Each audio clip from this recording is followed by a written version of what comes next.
Hey, everybody. Welcome back to another episode of the Growth Capital Podcast. I'm your host, Justin Dixon, and today we've got Mikael Lemberg on the podcast. He is the founder and CEO of mybizz.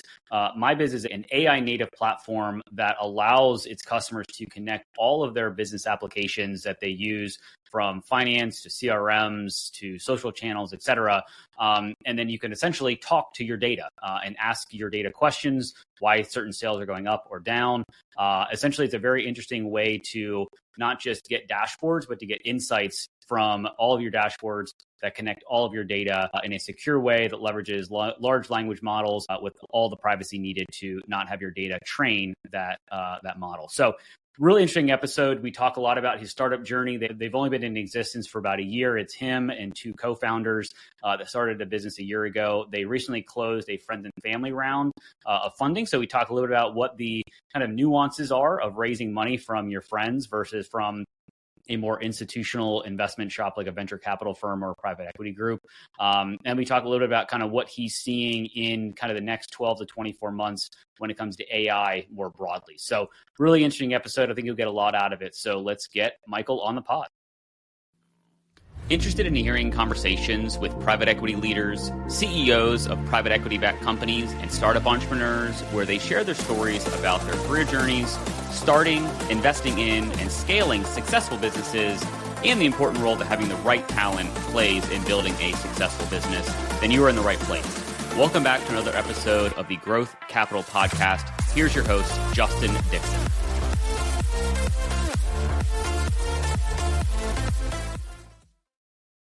All right, Mikael, thank you for being a guest on the podcast. Good to see you. Thank you very much. Awesome. Well, let's jump right in. Maybe give a little bit of an overview of a little bit about who you are, where you are, and what you're up to right now. Yeah, sure. So my name is Mikael Lemberg. I'm the CEO and founder of mybizz. For the past 20-some years, I've been working within the B2B SaaS industry. And one of the things I've noticed is how much of an explosion we've seen in the volume of the tool stack of companies who run, rather online businesses. I think I saw a stat the other day that the average SMB uses about 52 tools to run their business. And, so an SMB, we're talking on average tens or low hundreds of employees, right? So imagine that's in some cases more than a tool per employee, right? Yeah. It's pretty unworkable. So we started looking into how can we fix that with mybizz? How can we, build a platform where you just connect everything and you can ask questions or, execute commands or deploy strategies across all your apps from within a single conversational interface. Interesting. Yeah. I mean, I'm thinking about, my small recruiting business. I definitely use probably not 50, but I definitely use a good amount of applications and tools, Slacks and CRMs and all that fun stuff. So how does maybe let's talk a little bit broadly more about mybizz, like what's the platform? How does it work? And then we'll talk a little about, your journey and all of that. So I guess this is kind of trendy to say, but we are an AI native platform. Okay. So essentially our entire infrastructure is based on not, a static database and infrastructure where you have your database and then various workflows that permutate your data in different ways. Instead, what we've built is a modern infrastructure where you have an app store with 2,700 and some apps at this point in time. So essentially any app that you might use in your business stack, you can connect that to our platform. We then have LLMs, AI agents that are deployed, are able to talk to the tools that you connect. And essentially you have two main interfaces, one where you can chat with your data or chat with an AI about your data, and another one where you can build dashboards around your data. So you can create a single dashboard with your Google Analytics and your webinar stats and your CRM data and email marketing and whatnot, everything in one single dashboard.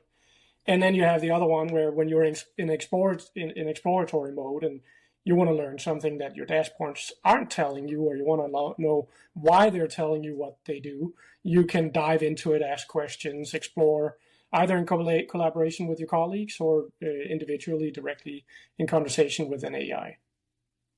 Interesting. So if I have a CRM and I'm a B2B SaaS company, obviously different users could use it for different things, right? If you're a sales leader, you want to see trends in sales, and maybe that's coming in from your CRM, but it also would pull in data does it pull in like data from like a Slack channel or something where you can like infer, okay, well, this customer, is chatting with our customer success team or our support team more often than not. And it kind of, will infer that, hey, maybe they need So, I mean, obviously a lot of data, you might already have that consolidated on your CRM. So that's a great way to start, to connect your CRM and get whatever data you get from there. But then you probably also want to connect your, your social channels. And when you do so, we actually check whether, any of the people who like or comment your Facebook posts or your Instagram posts, whether their names resemble someone from your CRM. And if they do, we can tell you that it seems like this person also tends to engage with you on social. And if you run webinars, or if you have a customer service Slack channel, or maybe you do it via intercom, you're able to connect that to, and essentially just have that one place where whatever question you might have about your data, whichever source that might be, you'll be able to look in there and just find your answer in a matter of a few seconds. Interesting. How did you come up with this? Like, obviously, you mentioned that you've got 20 years of experience, and obviously you saw the number of tools that companies are using, increased over that time period, obviously. But like, what made you just say, I'm going to go start mybizz, essentially? So I started working on mybizz about a year ago, and at that point in time, I had just left my past employer for the past 9 years. I decided, it was time for me to try something new. And what we had been working on there for a long time was different versions of analytics tools. So social media analytics, media monitoring analytics, business intelligence analytics, and so on. And I just saw more and more often this recurring requests being something in the whereabouts of, my dashboards are just giving me charts and data, but they're not giving me insights. What I actually want to know is why the chart looks the way it does, or what caused that spike in the middle of it. And so I started thinking, for the past 20 some years, or maybe even more, we've had this idea that whichever data question somebody might have, the answer to that is, here's another dashboard. Yeah. And then you kind of left up on your own to figure out, what's the meaning of this dashboard? What are the real insights when I'm looking at this? So from there on, I kind of came up with this idea, what if you could just chat with your data? And obviously, the latest few years of development within AI and large language models largely helped make that easy and possible. But as we started building that out, we realized, this is not just a matter of, I have a data question. It's just as much a matter of how can I optimize processes, or, am I spending money the right way within my SaaS stack, or whatever, right? So we kind of started out with this chat with your data concept, and then realized, what we have the potential to become is essentially, sort of a post-software operating system for work. In a situation where you no longer need to log into your 52 different applications, but 80-90% of all the stuff you used to do in those applications, you can just do that in conversation with a smart AI, and never actually have to touch the individual tools. So that's the vision we're trying to build here. And I guess, so if you're like the CEO of a company, and you're looking at a dashboard that was sent to you, right? And that's usually what happens is you get a dashboard, you don't get a ton of context, or maybe you don't get the context that you want. And so you've got to follow up with that person that created the dashboard, who's got to probably follow up with the person that owns the data, the sales data or marketing data or whatever. So in your instance, you can be sent this dashboard, and then the CEO can talk to it because it's live data. It's like all connected to your platform, and essentially ask, quote unquote, ask it questions and get answers on, like, to your point, why did our sales go up or down Yeah. in such a drastic way last quarter or whatever. Yeah, you can take any of the charts in your dashboard and you can, start asking questions about the individual charts. But another feature we have that's very popular is we call it AI Insights. So essentially, when you're looking at a dashboard, at any point in time, you can pop open a sidebar panel, and it will essentially read every single chart on your dashboard, every single data point of every single chart in there, and then it will give you a summary of what you're kind of looking at right now. So it will pull out the larger trends that might not be visible in a single chart, but are visible when you compare chart A to chart B and chart C. So that way, if you only have 2 minutes to look at a chart, you don't want to spend that time trying to find correlations and spikes and trends. You just want a textual summary. So you can get that. And then the next thing we've built that really is seeing some traction too is the ability to have that AI summary delivered to you automatically. So customers who've set up a dashboard, they can then go in and say, well, I'd like every Monday morning, or every morning for that matter, or maybe once a month, whatever makes sense for them. Just give me that textual kind of executive summary of what's going on this dashboard, and compare that maybe to the previous period or whatever kind of custom instructions they want to add. So they can have a dashboard with a lot of different type of metrics in there, but then they can go in and say the summary that I'd like to receive every day should be focusing on revenue drivers or missed opportunities or, CSAT scores or, factors that might impact that.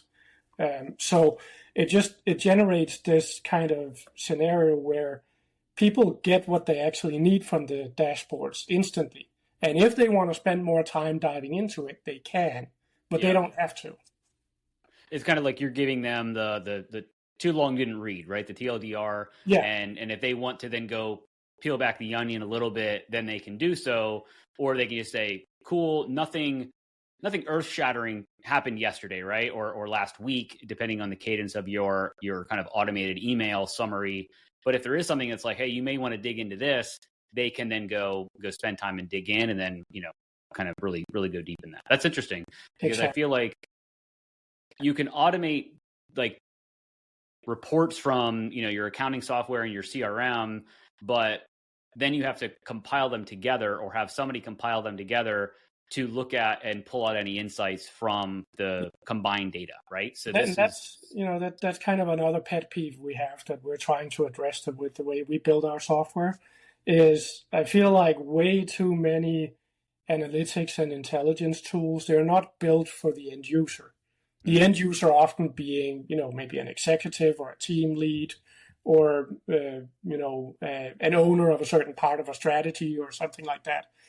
And those people are not necessarily data scientists or data engineers or, go-to-market engineers. They understand what the importance of the metrics they're looking at are, and they understand why they decided to look at them. But they don't want to spend all the time, doing all the kind of the crunch work of getting from dashboard to insights.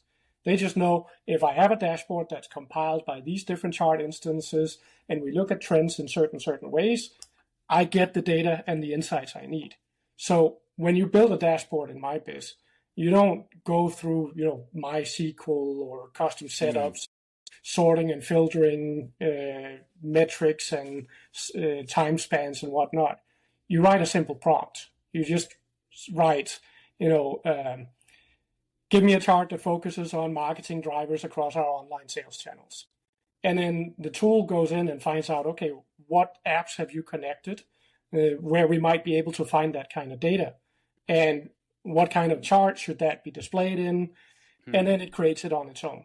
So we're always trying to build software where you shouldn't need a middleman to get what you want, right? You should just be able to tell, here's my business objective and what I think might help me improve on that or monitor and analyze on it. And then you should get that. All the middleman work we think can be taken care of by an AI in 99% of the cases. It's very fascinating. I guess one thing that I'm always a little leery of when it comes to plugging into an LLM is just data privacy, right? And so with your system, so if I hook up my financial data, my sales data, my CRM, which has all my customers and all the information in there, is the LLM learning with my data, or are you putting you can leverage their insights and their capabilities, but you're not feeding it data back to then, potentially disclose proprietary information, essentially? Yeah, no, we're really adamant about this. So, I think it's even stated on the front page of our website that we don't use customer data to train models. We also, we've gone as far as simply just to say also, even though it's only required in the state of California that we have to do not sell my data, we simply just put in our terms that we don't sell anybody's data anywhere, regardless of where in the world you've signed up from. So we're very, very clear about that. When you connect your data when you connect your apps to mybizz, we commission a private instance of LLMs that are only used on your own data. We opt out of training experiences within that LLM, and we store as little data as we possibly can on our servers. In most cases, we do on-demand retrievals when we need to in order to serve a certain request. And then the moment we've retrieved the data, we've gotten a request back that we can serve to the user, it's wiped off our servers again. So we don't store more than we have to. Got it. Yeah, that would be any kind of system like this. I'm always leery about just who has my data, who has access to it. So that's awesome that you guys are very upfront and almost over communicative about what you do and don't do. One thing we do ask when our customers sign up is, and that's a little I guess different from many experiences. When you sign up for mybizz, we need to know what's your email address, and we want to know your first name and last name so we can address you correctly as well. But then we also ask for a little bit more information about the company you work for and the job you have within that company. So we ask for the company URL and a short company description, as well as your job title and a role description. But we know that's also stuff that, it takes time for you to kind of get over the fear of the blank canvas and actually put in something meaningful into a role description or a company description. So what we actually do is the moment we have your email address, we commission an AI agent to go up and check the company URL that your email address belongs to. We find a good description of the company, so you don't have to fill that in. We pre-fill it for you. And then based on the job title that you enter and the company you work for, we pre-fill a role description that's probably very accurate for you as well. And the reason we do that is because then once you start using our product, every time you request a chart or ask a question or launch a command, we always compare that to who are you, what's your job, what role description do you have right now, what have you stated was important objectives for you to fulfill, and which company do you work for. So two users who work in different departments but within the same company, they'll get, even when they click on the AI Insights for a dashboard, they'll get two different interpretations of that dashboard, depending on what role they have and what might be most important for them to understand. Do you put any kind of limitations on data visibility? So, let's say I'm a junior salesperson in a company and, for whatever reason, I want to see what my CEO makes, right? Yeah. Are you able to put kind of an admin in there to say, hey, this person or these people can't see financial data or specific financial data? Absolutely. So whenever you connect an app, you essentially organize your organization by teams. And then once you've connected an app, let's say your financial data, you essentially define which teams have access to use that app's data within their processes in mybizz. So, you might have a leadership team, and you might have operations team and a finances team and a sales and a marketing team, whatever. And each of them can have very granular set of application access that depends on exactly what that team should be trying to accomplish here. And you can even connect, your as a singular employee, you can connect your own email and your own calendar, and then set that up so only you can access that data. Got it. Which we actually see quite a few users do that too, in the sense they connect that, and then they'll log into mybizz in the morning, and they'll ask across my Slack and our project management and my calendar and my email, what are my top priorities to work on right now? And do I have enough time in my calendar to do that? Or they might ask, did any of my deals move into negotiation state? And if so, please clear some extra time in my calendar to work on that. So, there's an interesting use case for business operations, but we actually think there's a just as interesting use case for the individual professional who just wants to be more productive with their own set of tools and productivity platforms. No, that's interesting. I definitely find sometimes where, small business owners, they focus on the wrong things, right? They focus on kind of easy tasks and they don't focus on the things that are going to be revenue generating or move the needle forward. And so, to have somebody or AI kind of say, hey, you may want to follow up with this customer because they're, they did something that says either something good or something bad, right? And so you may want to, lean into that. Interesting. So where are you from a company growth standpoint, right? You said you started it about a year ago. And so what's been the journey so far, and where are you from do you have a big team, or are you essentially you're the only person, you've got a bunch of AI bots and agents that are helping you build everything? I do have a few friends that I get to chats with every once in a while. I started out as a solo founder back a year ago, and then I was so lucky that a few close former colleagues of mine became available and were excited about the idea of building something on their own too. So today I'm joined by two co-founders. I have a chief product officer and a chief technology officer. And so we are building this product together. We've got a couple of freelancers on top of that helps out with a few different marketing efforts and sales efforts and so on. But the core team is us three co-founders. We closed a friends and family funding round here actually earlier this month. And we're really excited about the opportunities that gives us, because the point we're at in terms of growth and development now is essentially we have, I'd say, a market mature product. Obviously, we continue to build on it, and there's lots of stuff. We have great plans for the future, but we have a product that we see customers wanting to sign up for and wanting to pay money for, and feel that it's a valuable addition to their daily set of tools.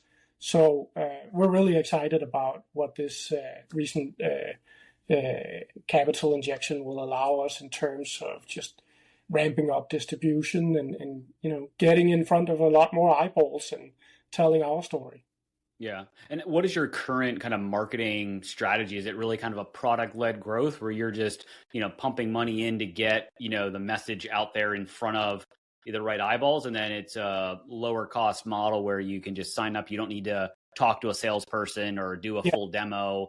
It's really kind of a, self-explanatory, self-onboarding, kind of a tool. Yeah, absolutely.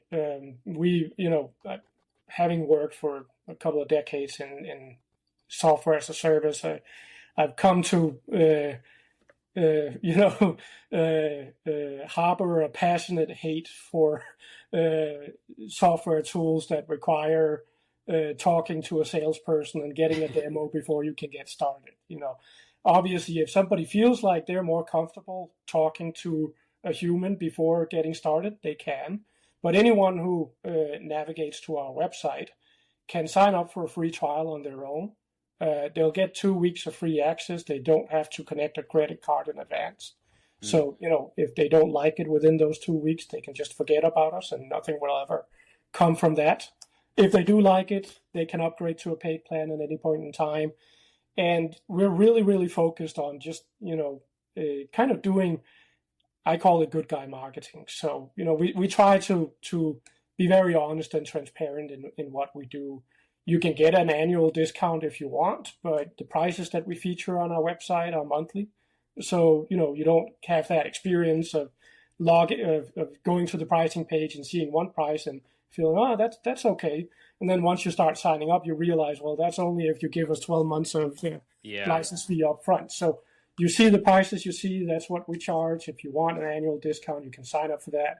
And then we're doing something that's quite different from most other kind of vendors in our category as well, which is the moment you sign up for a business plan, we actually give you unlimited users and unlimited teams. So, most of our competitors will charge you per user seat or maybe even per dashboard. And we do none of that. The way we see it is essentially we're in the business of selling work completed.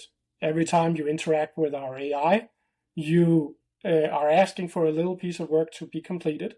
And if we manage to do a good job of that, that's worth something to you. So when you sign up for a product, you sign up with a low monthly fee. You can, if you want, you can connect your entire company to the platform afterwards. It won't cost you a single cent extra. And then you have an allowance of AI credits that you can consume within the product. And obviously, if it turns out that you find a lot of value in what we deliver and the output you get from our product, you may want to either ad hoc purchase more credits or prepay more credits. We've got various models for that. You can get discounts if you sign up for a higher subscription amount.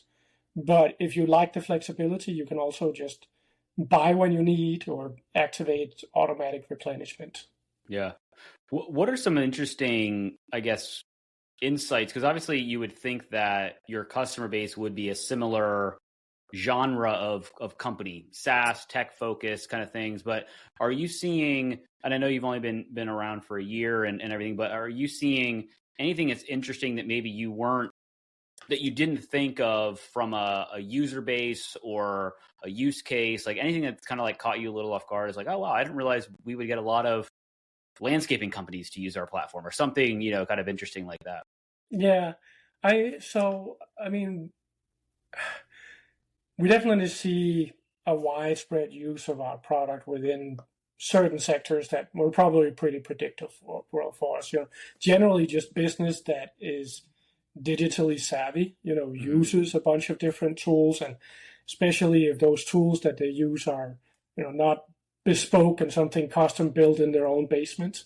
If it's an e-commerce and they use Shopify, then that's a good example of someone who sees a lot of value in our product. We see quite a lot of interest from agencies too. And I think that's related to, the time that we can save them in servicing their customers. They build these dashboards. They need to deliver maybe a weekly or a monthly report on how they're executing the customer's budget. And that's very, prescriptive. Once they kind of know what they want to report on, it's the same thing that needs to be done and again and again. And that lends itself well to, something you can automate with an AI and expect a high fidelity of output every time, right? I will say the thing that has surprised me the most in terms of use cases is actually how many of our users think of us as an individual productivity tool as well. So we came into this very much from kind of the business operations aspect. What if you could get better business data? What if you could connect all these big tools to each other and so on?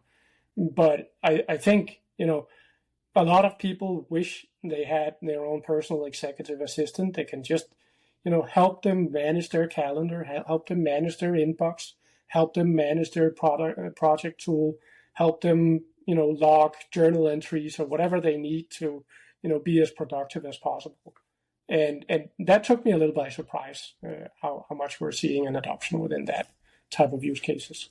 Well, it's kind of interesting because you can your assistant, your AI assistant, really has the ability to kind of an example you talked about earlier. Like you can say, hey, do I have enough time on my calendar to do the things that I need to do that are the high value things that I need to do? And the AI thing may say you've only got, you know, a 30-minute block at 2:00, and that may not be enough time, but you've got a meeting that you can probably push because of something, right? Because maybe it saw some interaction with this person, maybe it's an employee that you're like, hey, if you can push this to tomorrow, that would, their calendar is aligned and whatever. So yeah, I could definitely see it because it's a little bit more intelligent than just an assistant, right? They have access to literally all of your data, and so they can infer different priorities that you may not even see as the owner of the business, or, you know, somebody that's just kind of looking at your emails. Yeah, I could see that actually as an interesting use case. Yeah, I saw like a cool, very specific example I saw the other day was one of our users is a freelancer, and so they got a new job or client, and that client was asking for a certain piece of work done by as fast as possible. So they essentially went to mybizz and asked, "Here's what the client is asking me to do. Take a look at my calendar and tell me when it's realistic that I'll have it done." Given what's already blocked and the amount of time it will likely take to do this thing. So, you can use it for more than just, an advanced Calendly. You can actually use it to get insights about your own productivity. Interesting. I wonder if it learns about how often you reschedule or push or change meetings and things like that. Because I'm notorious myself to scheduling, putting a time block on my calendar for something specific to do, and then that time comes up and I'm like, I'll do that tomorrow, right? And so it learns like, hey, Justin, you've procrastinated on this one thing for 3 weeks now. You may want to get it done. Yeah. So maybe it may have insights and tells you things you don't necessarily want to hear. And so I guess as you think about kind of being a founder, is this your first startup that you've been a founder of? Yeah, it's my first founding experience. I've been in startups for my whole career, but this is the first time I get to be the, guy where the buck stops. Yeah. So I'm curious about, I've always liked the origin stories and like what you learned. So like what have you been excited about that you maybe didn't realize that you're going to be excited about as a founder? And obviously you've got a very core team, and your business doesn't really require a ton of employees to be pretty big and successful, right? So yeah, what are some lessons learned that you've learned as a first time founder for a year now? So I think the biggest learning I've had is that fundraising in itself is a sales job. And it's pretty much a full-time sales job. Like, it's not just a matter of, I've got a good idea and let me ping a few folks and see if they're interested in financing this idea that I believe in. You essentially, your potential investor group, you have to think about them as a whole separate group of potential customers. What they're going to buy is not necessarily your product and the service that you're building, but your investment case, right? Yeah. So you need your own go-to-market strategy for how to get in front of investors and have a good pitch with them. And I think I wouldn't say I was completely oblivious about this before I got started, but it's definitely, it's a learning process, and I feel like I've learned a lot, and I probably still have much to learn still. Yeah, I've talked to a lot of startup founders, and some of them, you kind of get stuck in this raise, burn, and it to your point, it's a full-time job. And sometimes I talked to one a few weeks ago that they essentially hired an operations leader because they were the founder was so focused on fundraising that some of the operational things within the business that they needed to move forward were slipping because they were so focused on raising money, and kind of the raise almost became the product or something that they were selling versus this cool tool that they were building. So I think that's interesting, and I'm kind of curious because you've just done a friends and family round, right? And so raising from an institutional investor, I think I would assume, I've never done it. I would assume it would be a little bit more, I want to say transactional, but you don't know them personally, right? How was it kind of talking to your friends and family about like, hey, I have this idea. Here's why I think it's going to be successful, because you theoretically have to see them at Thanksgiving or at the bar tomorrow, or you got to interact with them more versus our venture capital group is their whole job, their whole existence is to invest money in startups to hopefully get a return on that investment. So your friends aren't necessarily there to just be your bank, right, or fund you. So I'm just curious how that works. And it's a difficult kind of conversation because the standard advice is don't mix friendship with money, right? Yeah. And for a good reason. That can cause a lot of drift if things are not working out the way that you expect it to. I mean, what I've done in the conversations I've had, which led to our process, has been very clear in essentially communicating that what I'm asking you to do here is invest in me, and you can do that because you have faith and optimism around what you think I'm able to accomplish, and that should probably at this point in time be more driving for your decision than necessarily what's the exact product I'm working on. Because the thing about friends and family also is that they're not proficient investors necessarily. They don't do that as a day job, so they don't have preferred categories they invest in. They don't. They have their own day jobs or whatever that might be, which it might be something completely different. So, and they don't have time to become experts in your domain and assess whether that's a good investment or not. So the first thing I say is, invest in me. And if you believe I can accomplish something, then, let's have that conversation. And if you don't feel certain enough about that, or feel uncomfortable with that being the case, then no hard feelings. Then it's not for you. And the second thing I say is you need to be ready to lose everything you put in here, because there's a non-trivial chance that this doesn't work out, right? And if that's the case, then we need to be able to see each other at Thanksgiving after that too, right? Right. So those are the two things kind of I've led with in those conversations, and luckily I've been blessed with some folks along my upbringing and career who have enough faith in me and that they felt like this was something they would like to try and help me accomplish here. The thing I'll say then, going from that point on and to all the conversations we're having today, which are with more institutional investors and so on, is that what I have come to realize that I certainly didn't know before I got started here is, the whole dynamics of every single investment that an institutional investor makes has to essentially bear the potential to earn back the whole fund. So the first thing you want to understand is what fund does this come from, and what kind of earnout does this investor need to see in order for your business case to be interesting? Because it's not enough that you can just go and say, I'm asking for X amount of money, and here's a business plan that shows we can 100 or 1,000 or 10,000 X that. If the starting point, the X amount of money that you're asking for, and the 10,000 X of that doesn't match the bracket that this fund is targeting, you're just not relevant for them. Yeah. So that was a big learning for me, for sure.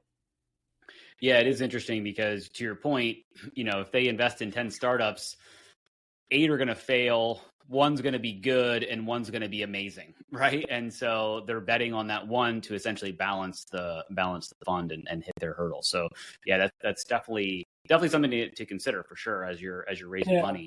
And another thing that is relevant to consider there is also what's the age of the fund, right? Most funds have a lifetime of 5 to 7 years.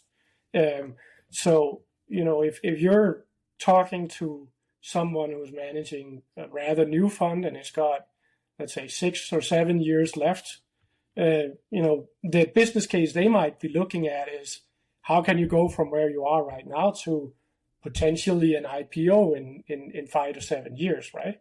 But if you're talking to someone and their fund is already 4 or 5 years old, they want to be able to see an exit from their investment in you within a much shorter time frame. Right. So then what you need to show to them is, your investment here can take us to another raise or to an acquisition at this point in time. Yeah. A lot of things you got to consider when you're raising money. It's not just about who's got the biggest pocketbook. Essentially, you got to find out the right investor, the right group, and everything for you. It definitely makes a ton of sense. Because you're in the AI space, I'm just kind of curious to get your broad strokes on where do you think AI is going from next 12 to 24 months? Because everybody's talking about it's going to replace a ton of jobs and make everybody else's job more efficient. And some people are very scared about it. Some people don't really see it as a massive threat. I'm just kind of curious what you think, broad strokes, not just for what you're doing currently, but just at large in the broader economy.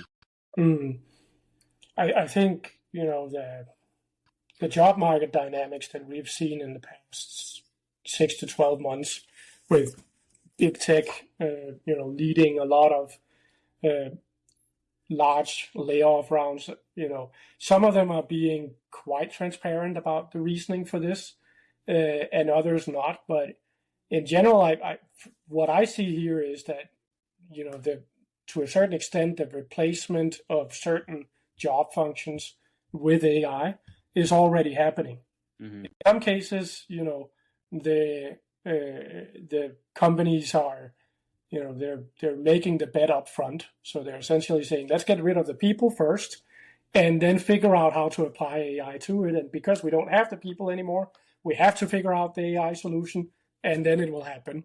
While others are like, well, we've done this for a while now and we're seeing efficiencies in XYZ areas. And because of those efficiencies, we think we can reprioritize our workforce.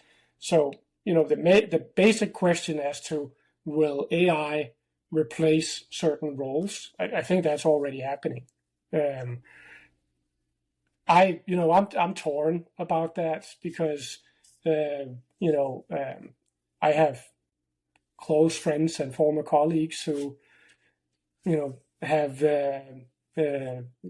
had to find new employment because of those situations, right? And at the same time, I'm aware that I'm building a product that, to a certain extent, drives efficiencies. And the company I'm building, if I had started building that, let's say 2 or 3 years ago, I would have a certain expectation about how many employees we would want to, what would be the ideal employee count for a company like that. And, maybe then those few years ago, I would have said, if we can get to 100 or 200 employees within X amount of years, that's a good size. And today I'm saying, well, maybe we don't need to be more than 20 or 25 employees maximum, right? So,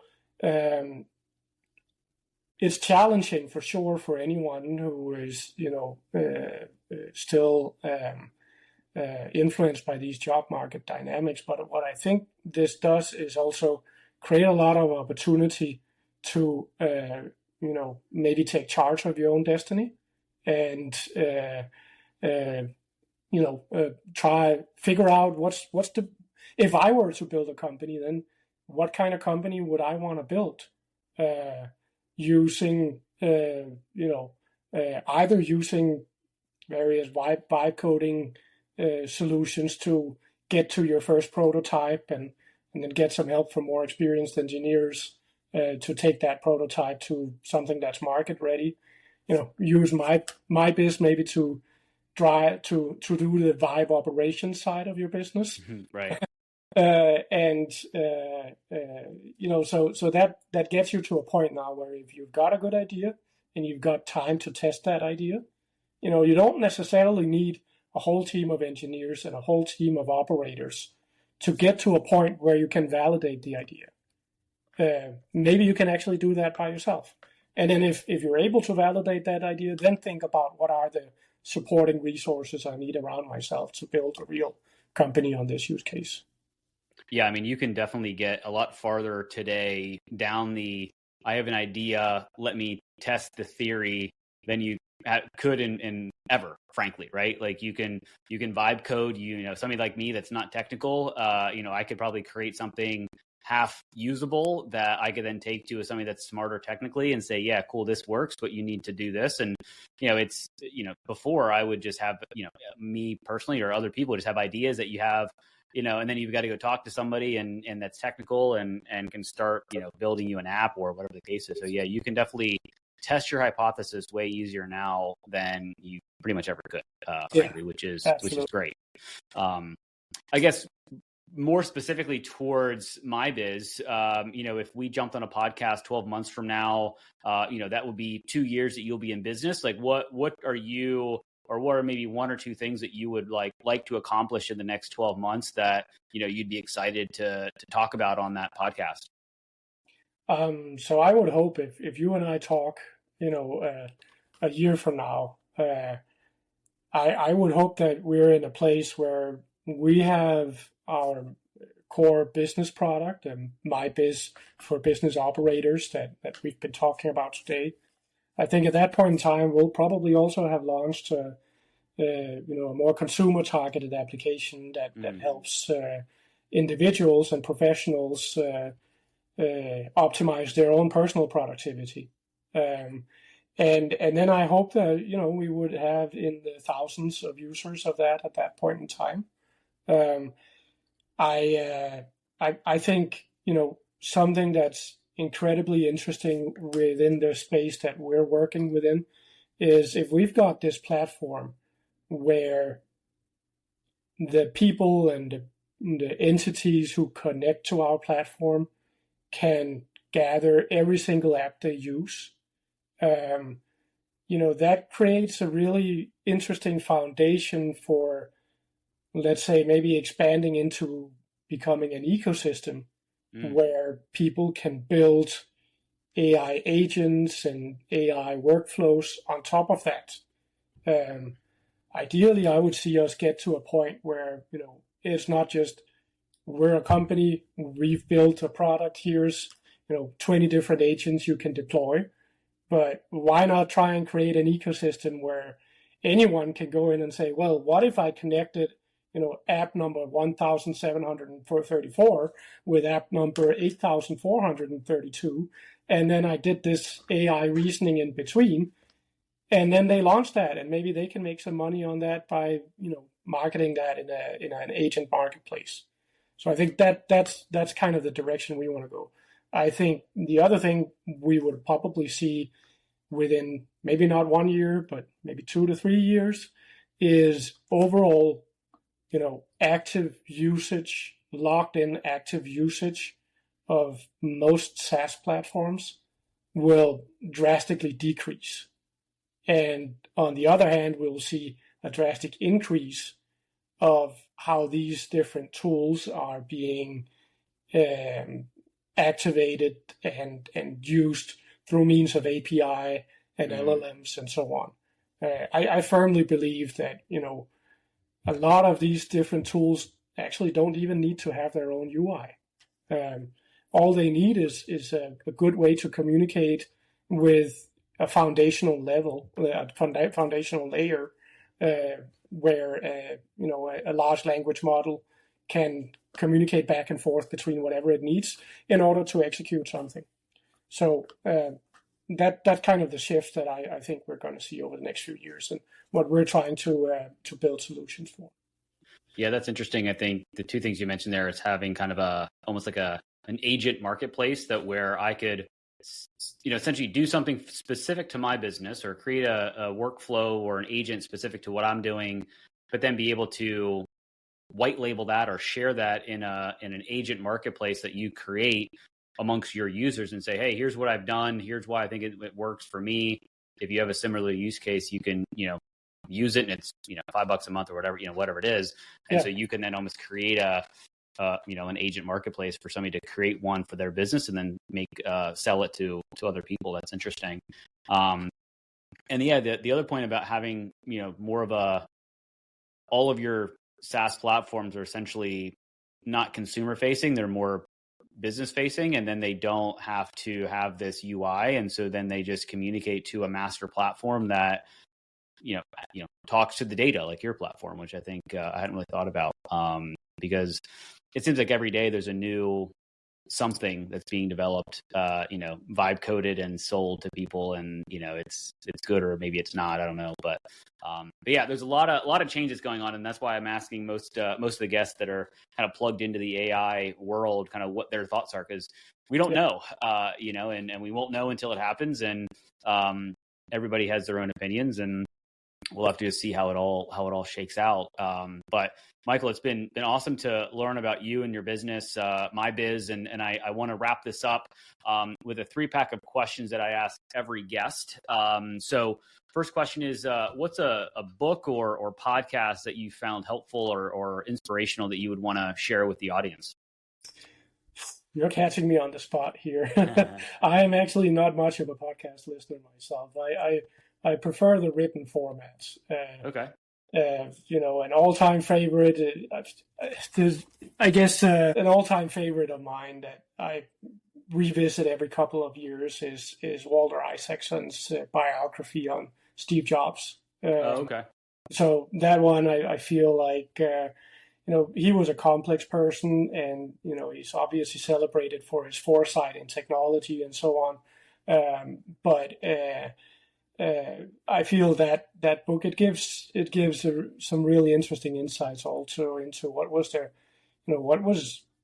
why was he actually quite terrible to work with as well, and why did people still come out of that experience and say they would do it all over again? Yeah.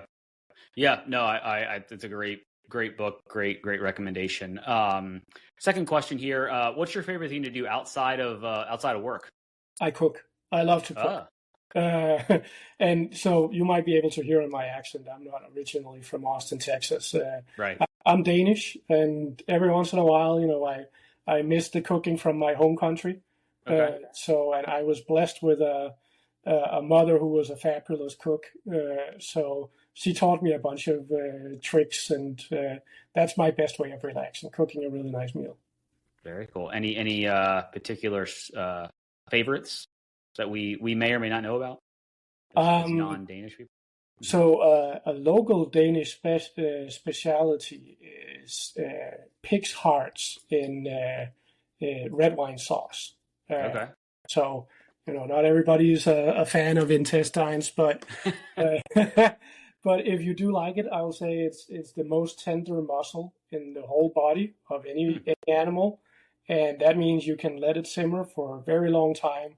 You'll extract a lot of flavor from that, and you can make an amazing French sauce out of that. Got it. Well, I will have to take your word for that. I don't know if that's something I would ever want to try, but hey, to each is their own, essentially. So, very cool. Cooking is definitely a very relaxing thing. My wife and I cook most meals, throughout the week. So it's a good exercise to do together. Last question here. Favorite vacation spot? Maybe it's going back to Denmark, but any other spot that you would you like to go when you have free time? I mean, I'm happy anywhere near a beach. Okay. I think last year I took my wife and my son to Hawaii, and that was our first joint experience there, and it's beautiful. It's nature you don't see anywhere else. So that's highly recommended for anyone who hasn't been there. Yeah, definitely don't see that type of topography in Austin, Texas. That's for sure. No, not in Denmark either. Yeah, that's true. That is true. Awesome. Well, Michael, I really appreciate your time. If people want to reach out and learn more about mybizz or learn more about your journey, what's the best way to connect with you? So obviously we have our website, which is mybizz AI. It's 2 zetas, so mybizz.ai. Otherwise, find me on LinkedIn, Mikael Lemberg, Michael with a K, or just search for mybizz, and I'm sure I'll pop up as an associated person to that entity. Awesome. Very cool. We'll have all that stuff in the show notes. Again, Mikael, thank you very much for the time. It's been awesome to chat with you and learn about your story. Yeah, I enjoyed it too. Thank you so much. I hope you found at least one actionable insight from this episode of the Growth Capital Podcast, your one-stop shop for insights from private equity leaders, CEOs, and startup entrepreneurs on starting, investing in, and scaling successful businesses, as well as the role having the right talent plays in growing a successful business. It would be greatly appreciated if you would rate and review this podcast. And if you're watching on YouTube, please like and subscribe and drop us a comment so we can expand the audience of this podcast. Thank you for all your support, and don't forget about upcoming episodes dropping every Tuesday.